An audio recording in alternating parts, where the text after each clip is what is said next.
I'm Emery Michael, and this is the moment that we've been waiting 25,920 years for. And we've all heard a lot of hype, publicity, read a lot of books on the subject of 2012. And it was never about the end of the world. That was a Hollywood movie. But it is about the end of 7 major time cycles according to the Mayan long count calendar. So it's not so much an end, although it is that, but it's a new beginning. And so it is a beginning that we ourselves are going to create in the years ahead. And nobody is going to hand the great shift, if you want to refer to it as that, in consciousness to us. It's something that we have to create from within ourselves. And when we change our own thoughts and our own feelings and our own attitudes, we are creating the shift. It's something that we do within ourselves. So that's what tonight is all about, and this moment. And we're very thrilled to have John with us again. John Rasmussen is a well-known local shaman. He's been trained by Alberto Villoldo, and who's one of the leading shamans in the world. And he's studied with the Caro Indians of Peru in South America. And he's received initiation with the Caro Indians, and he carries that legacy with him. So he's going to lead us in a ritual tonight and talk a little bit about the nature of the time that we are in. So please join me in giving a warm welcome to John Rasmussen.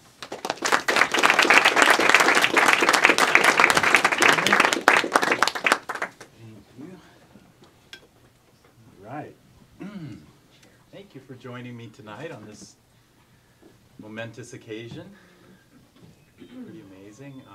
I think we have I feel like we have a lot to do tonight, but if we don't get through it all, you know, it won't be the end of the world, so. Yeah, so as I think some of you know, and of course Emery just introduced me, I work as a shaman. I've been fortunate to be trained by a whole number of different traditions from around the world. And I brought a good portion of my own home altar here tonight, because I thought I would really pull out the stops for this occasion and bring some of my sacred objects and tools and things. I tried to represent all of the continents if I could, because I think most of my influences actually come from virtually every continent. And I'm really, as a shaman, and shamanism is a very open system, and it's a very broad envelope that really contains so much of whatever you bring, of whatever your medicine is.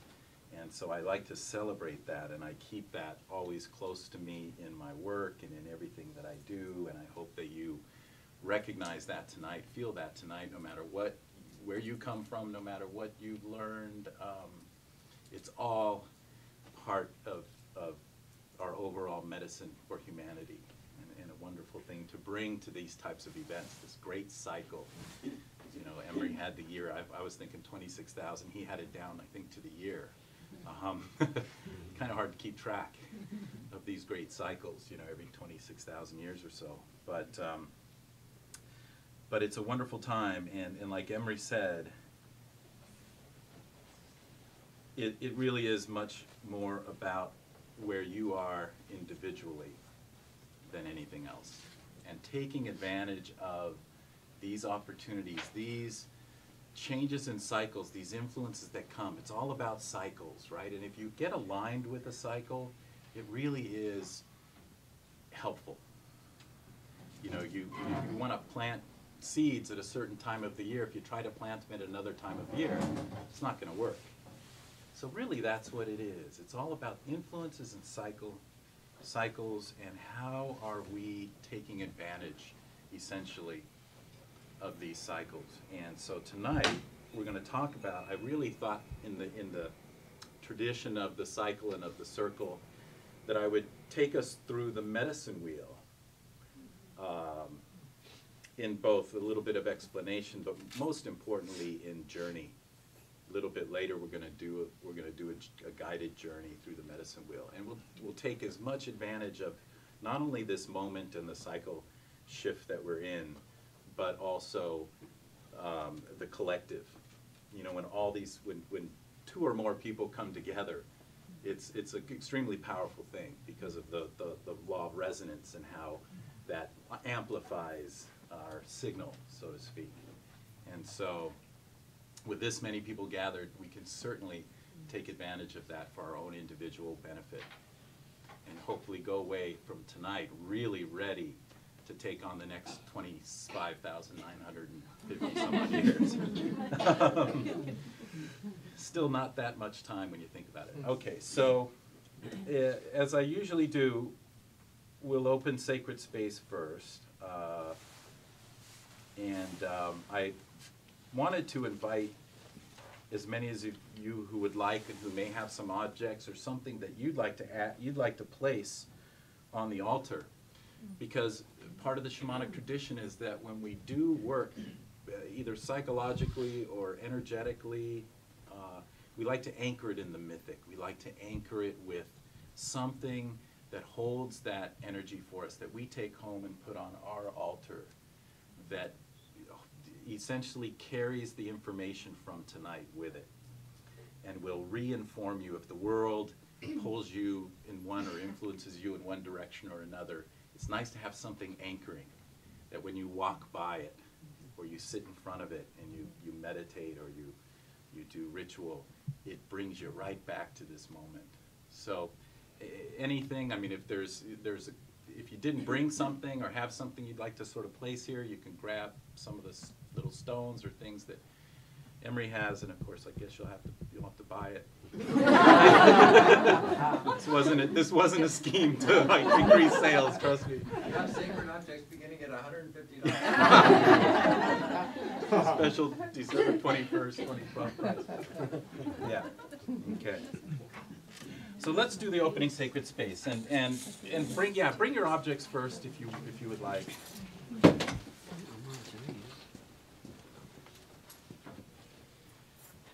I'll tell you a quick story. This wing in particular, this was a snow goose that my Native American teacher, Jeannie, she found it on her property one winter, dead. You know, it had passed, but it had a band on its leg, and she went and tracked it, you know, with whatever organization does the tracking, and they were astonished that it had lived as long as it had, and that it had traveled on. It had essentially been tracked on every continent. Wow. So she gave me the wings, and that was 16 years ago or so, and I've been using them for a lot of the healing, and so that's here, and among others. Okay, so anytime we do this kind of work, we want to create a sacred space, calling on all of our non-physical forces of nature and teams from every tradition. They all work together. You know, they don't have boundaries in the non-physical world. So I'm going to be calling each direction in the earth and the heavens and all of the beings, many of whom I pray to every morning. I printed this out just before because I thought this is a huge part of my altar. Some of my non-physical teachers, some of them still in physical form. And there's a lot. There's a lot of different traditions. Very, very powerful. Okay, so south. Let's all stand up and face south.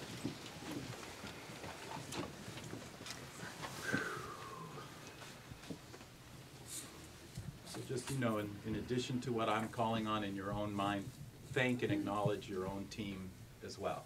It's always nice to do.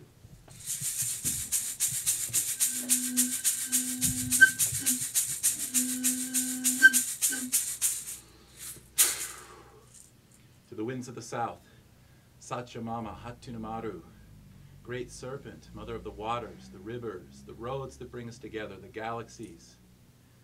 Come hold us in this healing space. Wrap your coils of light around us. Help us to shed the old stories, the old heavy energies of the past, the old wounds that no longer serve us. The way you shed your skin, which is all at once, right here, right now, so that we can walk in beauty in wholeness, gently on ourselves, gently on the earth. Be with us, Mother. Ho! To the west.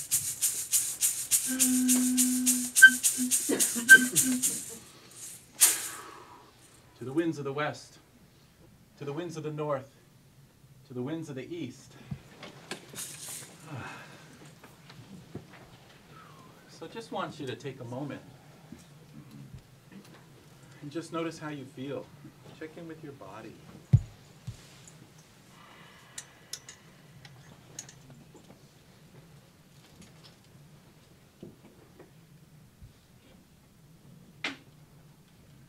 Begin to notice what can be enlightened.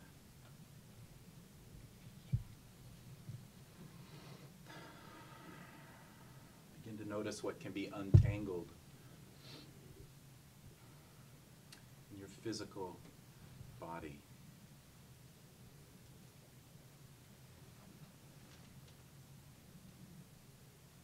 And if you're having trouble going into your body, smile without moving your lips.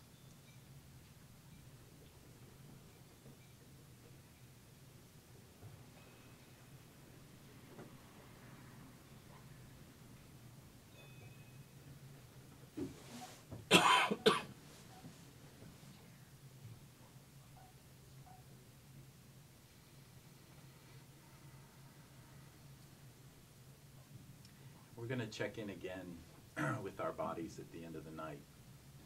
The feminine, the body, the heart.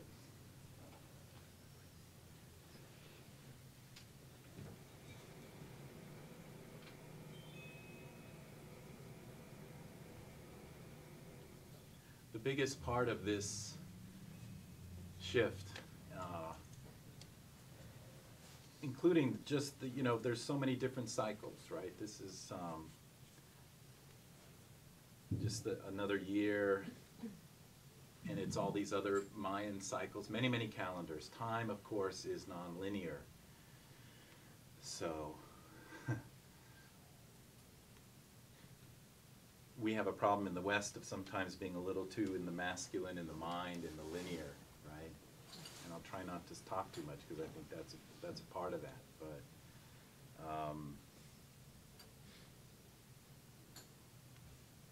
so checking in with the body is really important. We'll check in again at the end of the night and just see if you notice a difference, begin to feel a difference. I think the goal for tonight, as I tracked it before I came in this evening,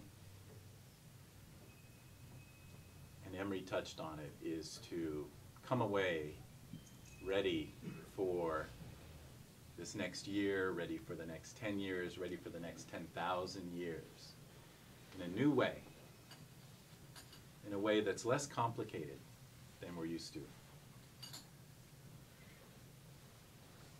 Much simpler, much freer. I once heard that enlightenment is simply a lack of confusion. And I was just moved into a new house recently up in Marina, and there are 3 rose bushes all growing next to each other that are like 15 feet as high as this ceiling at this point. Nobody's done anything with them for years, it looks like, and they've all grown into each other and tangled, and the center of it was just solid. It was like you couldn't even see through it, and things were dying, it was dying in there. It wasn't so nice. And I spent most of the morning untangling that. And it seemed to be the appropriate time of year to do that, the appropriate cycle to prune and allow these plants to thrive for the next year. And it really struck me that that is one of the most important things that we can do for ourselves. That's enlightenment. And in this journey tonight in the 4 directions, it's the beginning. It's the South work. We start in the South in the Q'ero tradition, my teachers from Peru. And we shed in the South, just like when I opened Sacred Space. The South is about shedding that which is heavy. Shedding the old stories, the old wounds, the old entanglements and heaviness and confusion, and getting to that place of simple clarity as much as we can. And what that then offers us is the next step, which is in the medicine wheel for tonight, is courage. In the West, we're going to explore courage. And courage is when we're not ready, when we're so afraid we can hardly move, we don't know what to do, our mind is not clear, we don't have it all figured out, but we take one step forward anyway, at least one step. And you know the saying, you take one step forward, the universe, God takes 100 steps towards you. And right now, I think more than any other time in humanity, courage is what's really being called on. Right? There's uncertainty, there's politics, there's economics, there's tonight, right? And nobody was sure what was going to happen. But you all exhibited a tremendous amount of courage deciding to come here tonight, I think. Right? That's one thing. That's one thing to pat yourself on the back for. All those little acts of power, all those times when you're like, I'm not sure, I don't really want to, I don't know if I know enough, I'm not ready, and you just show up and do it. Do it anyway. So we'll explore courage. We're gonna bring courage to a new level as well tonight. And that leads to opportunity. The third step. Third step, opportunity. What do you do when that thing is presented to you? When do you take that step forward and somebody asks you to come do this, or you recognize something that just catches your attention slightly? Kind of work, something to do, a way to help, a way to participate in the world in a very active way. Do you take that opportunity instead of trying to figure out, well, is this the opportunity I wanted? Is this the one I was asking for? Is this what I was thinking of? All of that, right? Now all of a sudden you're entangled, you're confused again. You've gone back to step one. All right? So we want to keep moving along that wheel. Those cycles, every cycle we do, every time we do something like this, every piece of work you do, every ceremony, every ritual, you're moving your way around, letting go of more, gaining more courage, opening yourself up for more opportunities. And this is the time, like Emery said, you know, it's not being handed to us. The whole thing is not being handed to us. We got to do the one step. We've got to do the acts of courage. We've got to show up. We've got to speak out. We've got to change things and speak our truth, and even if it kills us. Because in the shamanic traditions in that that third step, there is a concept of having nothing left to defend. It's letting go of the identity of who I think I am and how important I am and why I should be around, and you should listen to me, and you shouldn't disagree with me, and you shouldn't hurt me, and all this kind of stuff. And it's like, no. Sure, if you're lucky, that's all what happens, but you shouldn't wait for that to do what you need to do. Show up anyway. And then that leads to the final step, if you will, in tonight's medicine wheel, and that's grace. Surrender, even to that which seems like it might be an enemy. If you've done the other pieces, there's a good chance that will actually turn out to be something that supports you and not be what you thought it was. You just don't know. The east direction is the ego. Remember when I was opening space, we were opening space, the condor, the eagle, the big picture, the 30,000-foot view. How can I judge what seems like my enemy or some horrible thing today when it could turn out a year from now to be the best thing that ever happened to me, even if it strikes me down today?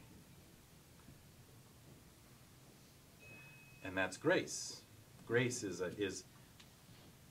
I was listening to my teacher Alberto. He did a wonderful meditation on Facebook, I think, or YouTube, for today, and he spoke of forgiveness, and that was the meditation. Was it all starts with forgiveness, and forgiveness is grace, and in our tradition it's called aini, or reciprocity, right relation. And the idea is that it's unconditional. It's not that we need to forgive somebody or ourselves for something they did to us or we did to them. It's that it wasn't done. That it didn't even happen the way we thought. It's letting go of even that idea that forgiveness is necessary because somebody did something bad. Do you understand that? Any questions about any of those at the moment before we get into the journey? I'll guide you on this journey, and then afterwards we're gonna do like my Karo teachers do, and we're going to make a lot of noise. We're gonna celebrate. We're gonna beat them. We'll beat some drums. We'll hit sticks. We'll ring bells. Because I really want to. Again, the sound and the celebration is another way of making all of this light and not heavy. It's just supposed to be light. It's not. It's supposed to be easy. It's a fallacy that things needed to be hard. That was when the world got turned over. Some of you have heard me speak of the Pachacuti. The world turned over 500 years ago for the Karo, when the conquistadors came and spread a myth and a story of struggle and thorns and thistles and the sweat of our backs and the feminine being born from the masculine, and the whole thing got turned over, and we're just so used to that now that we hardly question it, that life is not supposed to be, hard. So this is playful. I want to be playful, I try to be playful as much as I can, and hopefully tonight we can all have some of that. Let's see.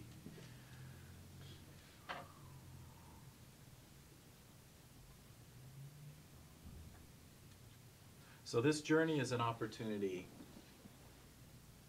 to take, I guess, ownership of your experiences.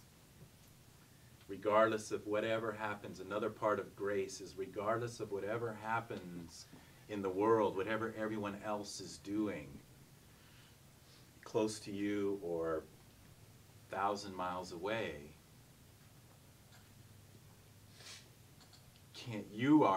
it's your perception of it that determines your experience ultimately. Okay? And I'm not saying you need to have wonderful experiences from now on. You can see what somebody else is doing and get really ornery if you want. You can get angry, you can get sad, you can, that's part of the drama. That's all good. But you also, at any given moment can shift your perception. Perceptual shifts is a big thing shamans do. It's a big thing we're taught to do, because it makes such a difference. In fact, we even use the archetypes. We use metaphor.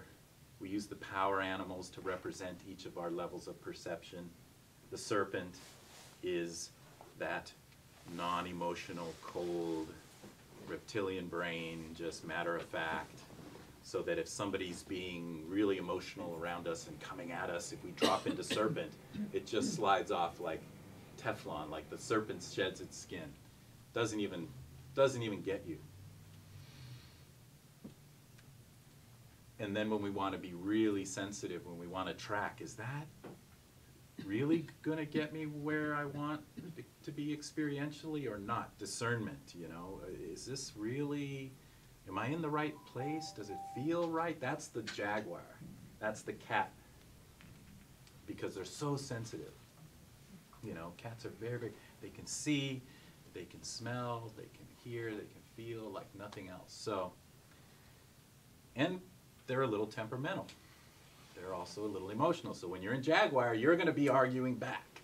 Okay, you're going to be in that mode. And if you want to, that's great. If you don't, you got to go go to serpent or go to eagle or something, and that's the fourth one. But the third perceptual shift that you have the opportunity to use is represented by the hummingbird, who does the impossible, who's not built to fly but flies anyway, flies 10,000 miles, drinking nectar all along the way like it's no big deal, you know. So the hummingbird perception is joking around, laughing, doing the opposite, being enigmatic, being a shapeshifter. Everyone else is crying and you're laughing, you know.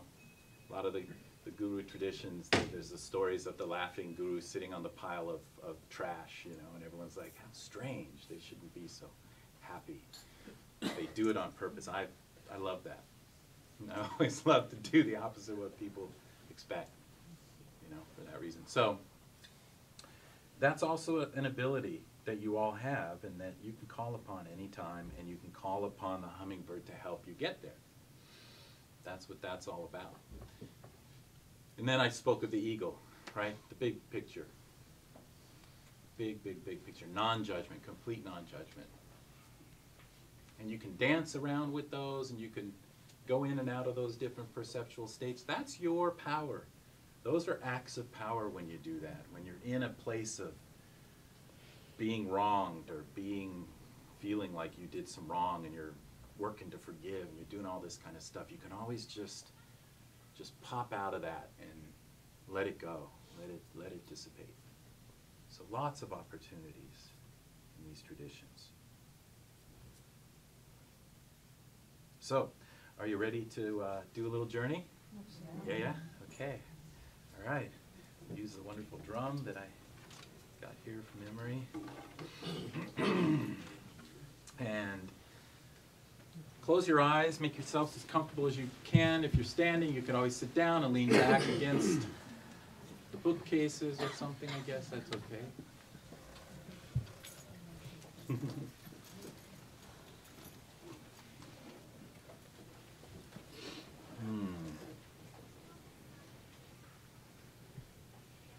Take a few deep breaths. In through your nose, out through your mouth.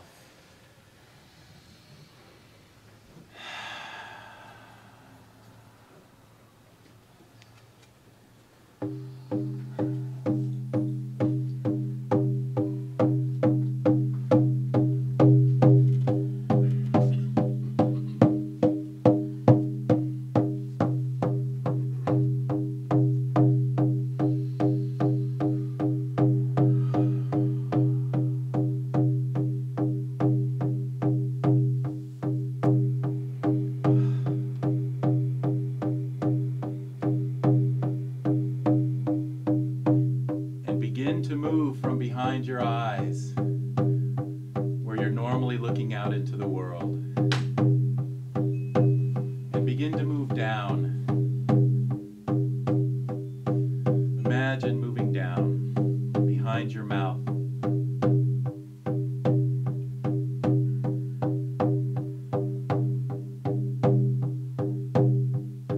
and continue down into your throat. Imagine looking out into the world behind your throat.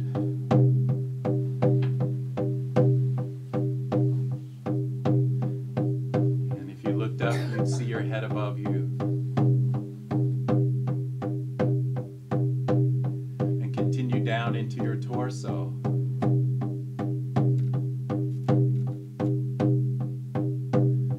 Stopping behind your heart. See your beautiful heart beating in front of you.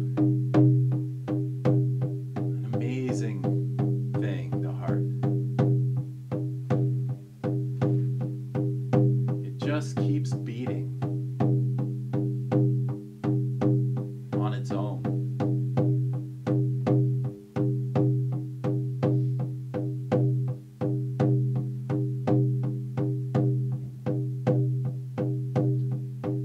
Really unconditionally, keeping you alive in this body. Look at your heart with love and gratitude.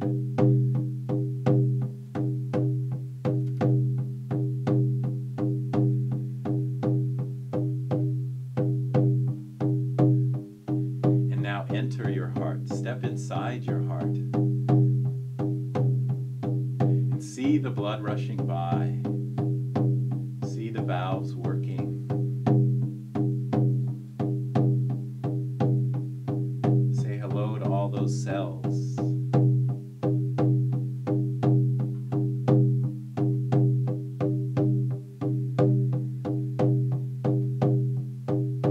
And in the center of your heart, there's a light, a beautiful sphere of gold and white, blue, shimmering light.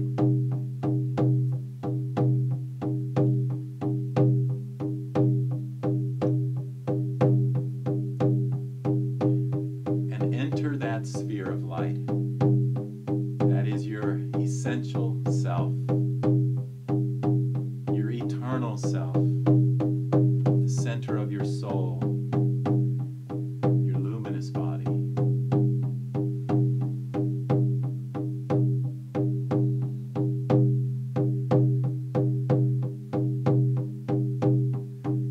And see many threads of energy, of light coming in.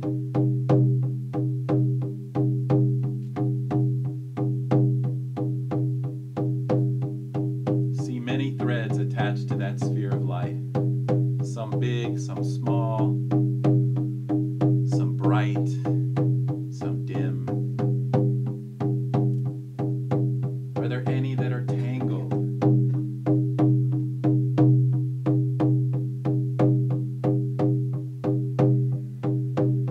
Those are threads of energy through space and time, from the past, from the future, from the source, from the planets, the stars, the galaxies, all things around you that you're connected to and that might be influencing you, some towards where you want to be, some influencing you away. Now is the time to untangle those threads. Watch them untangle. Witness them. If you need help, call on your allies, your friends, your spiritual teachers and guides. They'll help. Watch them, witness it all being untangled.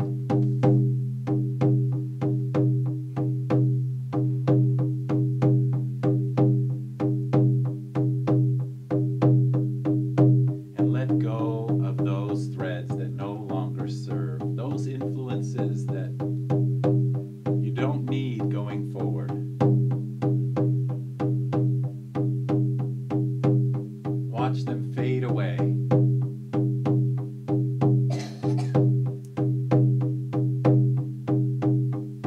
See how it untangles.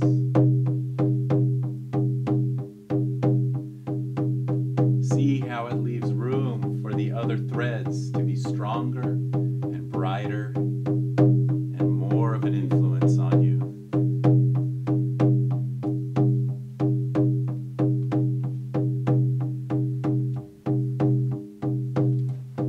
To inform you and influence you in a good way.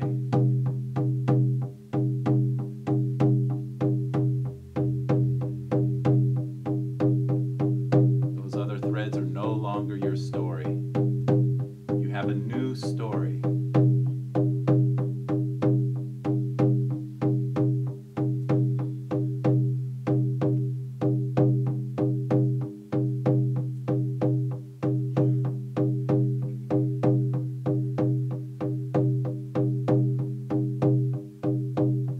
And one thread that is your main source, that is from where you source yourself, is spiraling into that sphere.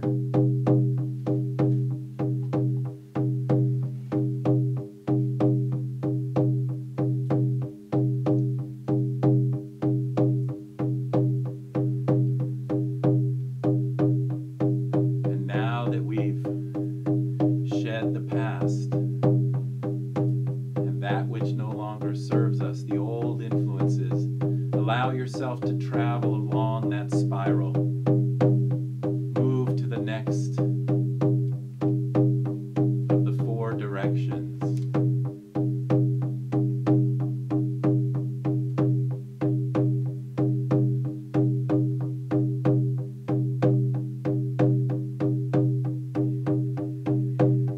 And remember all the courageous acts that you've ever done.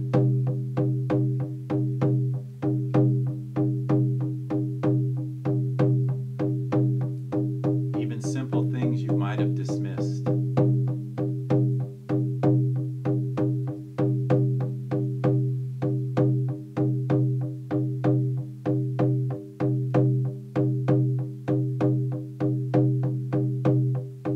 And see how they resonate with all other courageous acts that you witnessed in your family, in your humanity.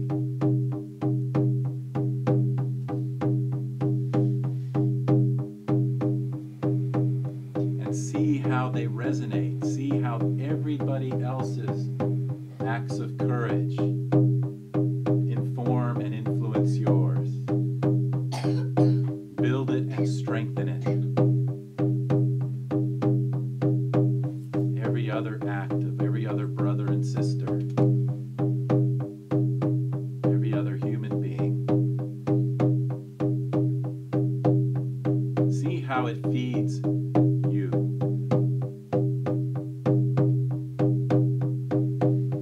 And builds your courage.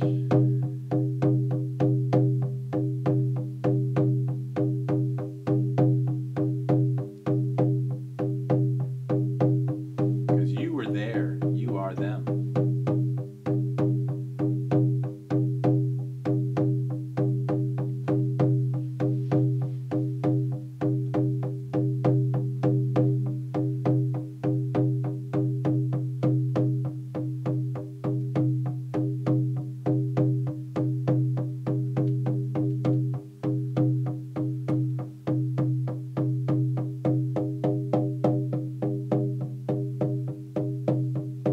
And now move along the spiral,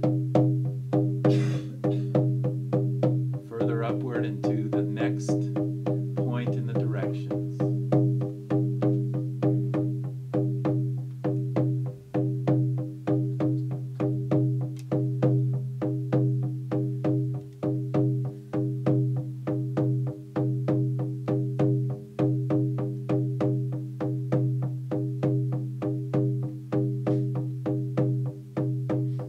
And notice all the opportunities, all the flowers the hummingbird can drink from, laid out in front of you, yours for the choosing. You now have the courage to take any one of them.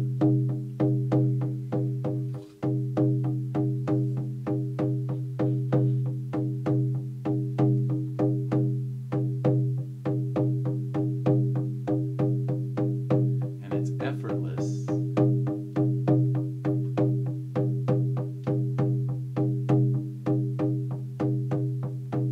Even that which seems impossible, you can do.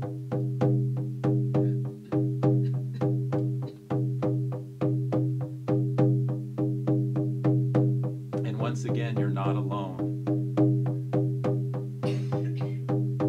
All the help that you will need will show up.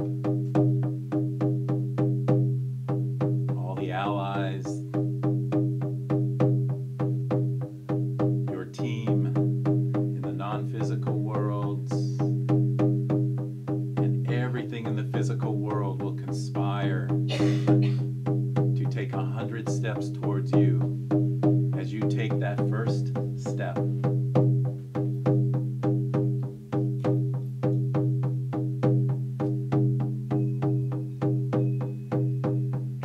Even if it's a leap, you will sprout wings or be supported. One way or the other. See that. Witness that.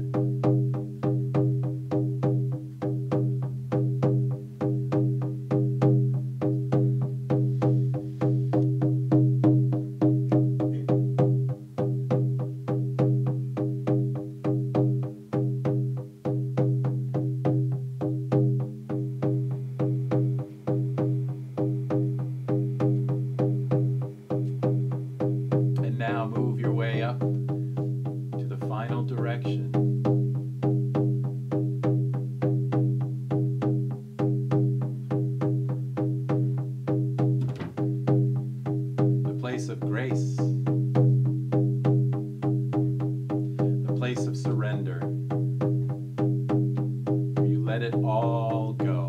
There isn't anything you have to do. There's no place you have to be. There's no judge, no scorekeeper. You're held in that place like the thermals hold the wings of the condor. Unconditionally, you get to go wherever you want.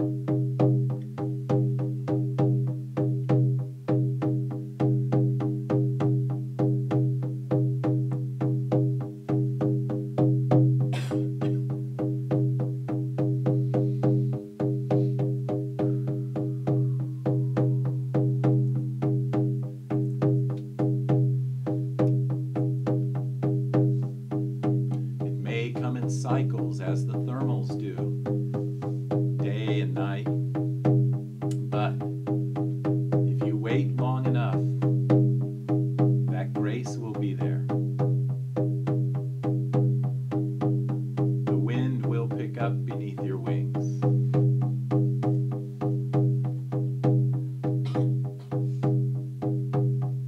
And because you're enlightened, master of time. Time is no longer linear.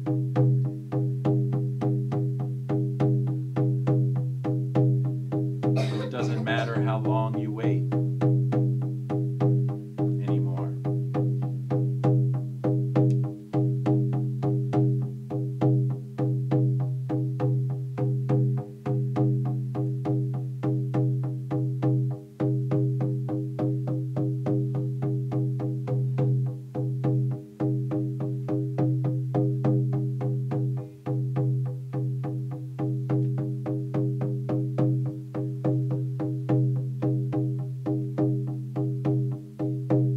See how that column of light spirals its way back into your heart, and follow it back into the center of your heart.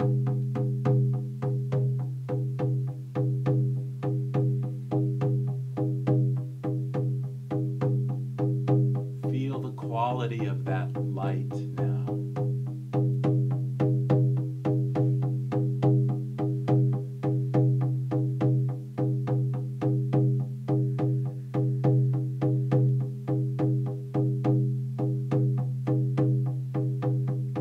This journey has reorganized your luminous architecture.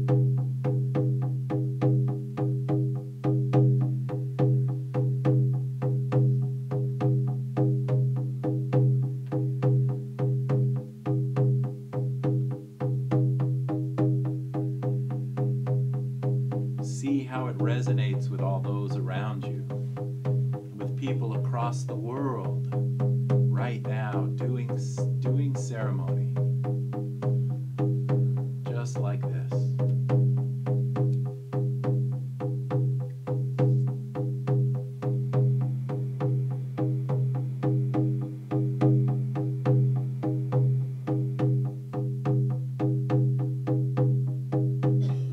Not only here, but perhaps in distant galaxies as well.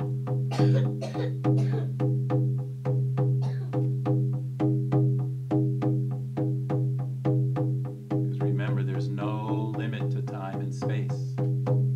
It's all right there in the center of your heart. Right there with you.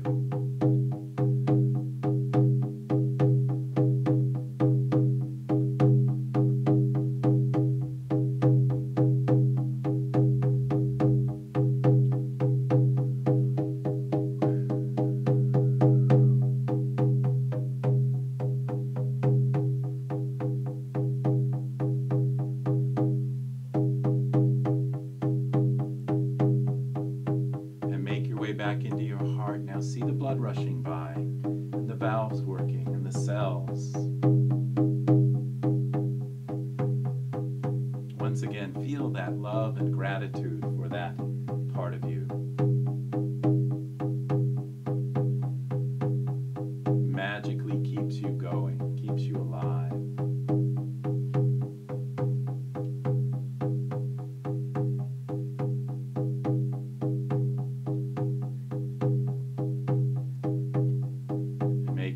back out to behind your heart. See it beating in front of you.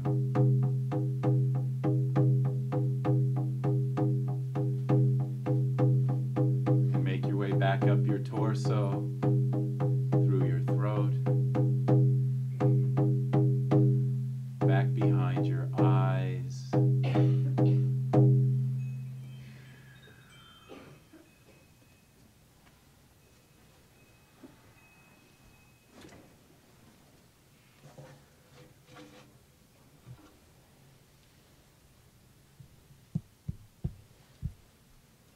Rub your hands together.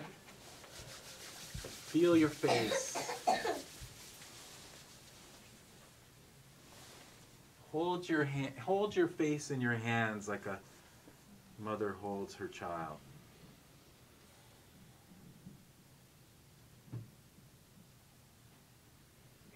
Know that you're always held that way.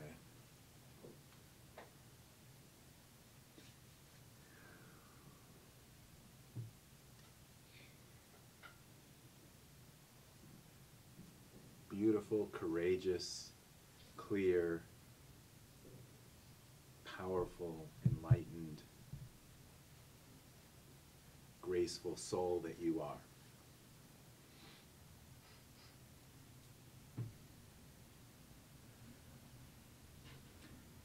Feel your heart, your chest, your belly.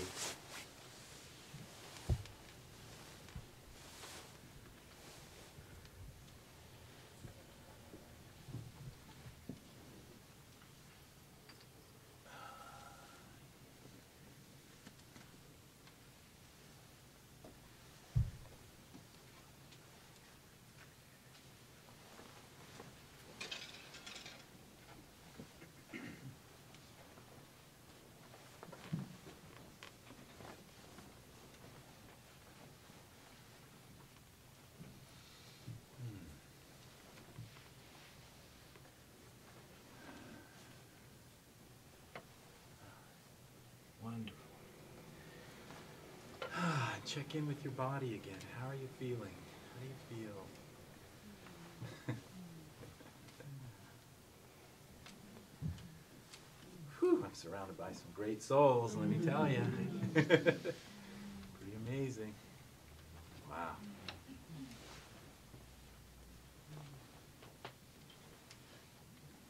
So, you know, everywhere you go in the world, you know, going forward, you're an influence too. You don't have to say anything to anybody. Yeah.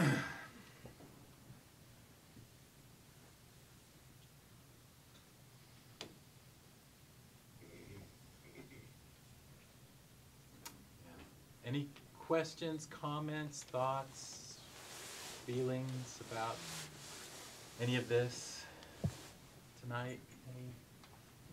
We're going to do one more thing. I'm going to pass around a stick. One of my favorite. This is Palo Santo. This is from our South American, Peruvian tradition. Holy tree, Palo Santo, right? Healing, and they bathe in it, and we burn it, and it smells. I'm going to burn a little, but I'm going to pass this stick around. This is part of the tradition. There's a thing called despacho, Aini despacho ceremonies, and it's similar to what we've done here, and it's a way to use, you know, as I was opening a sacred space, I was using the breath. It's called kamayok, power of the breath, to transmit energy. And so what I'd like to offer you the opportunity to do is to anchor that journey, anchor what you let go of, what you wanted to bring in, the new you, with your breath into this stick, and then I'm going to put it in a fire in ceremony and let the prayers go up and the heavy stuff go into ash and into the earth to be mulched. Okay, so as I'm passing this around, I want to celebrate with noise that I've got an African drum. Anybody like to play the African drum?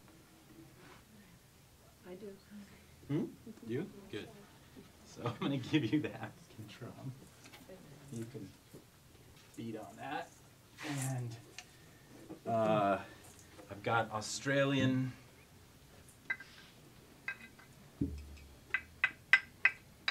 I'm not really good at it, but if you get it just right, it resonates really nicely. There's anybody want to? Yeah. Oh, perfect. Yes.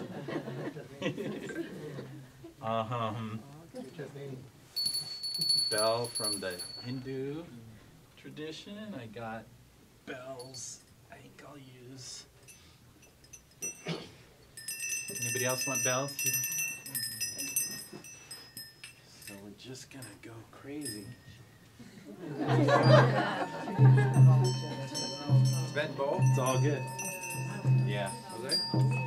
And so, you know, I'm going to pass this around, and it's one of those things, you know, you're going to have to figure out where it goes, but just, you know, prayers for the next 26,000 years. 25, what is it? 25,920. At least, okay.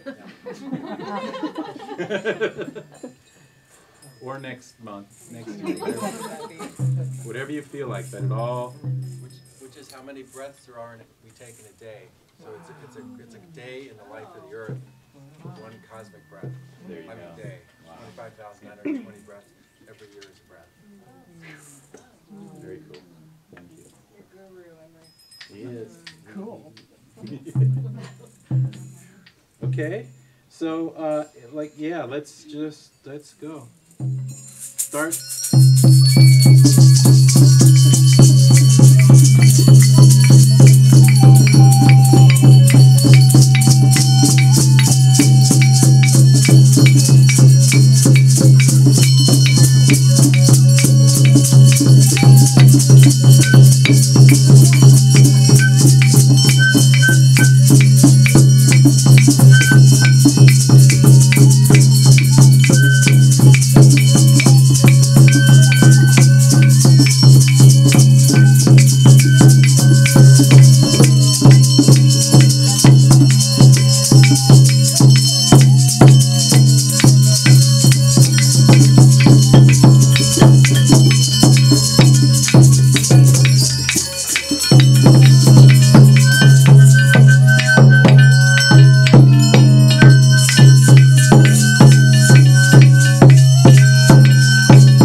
I think they heard that all over the world. I think it was resonating with a lot of other people doing this.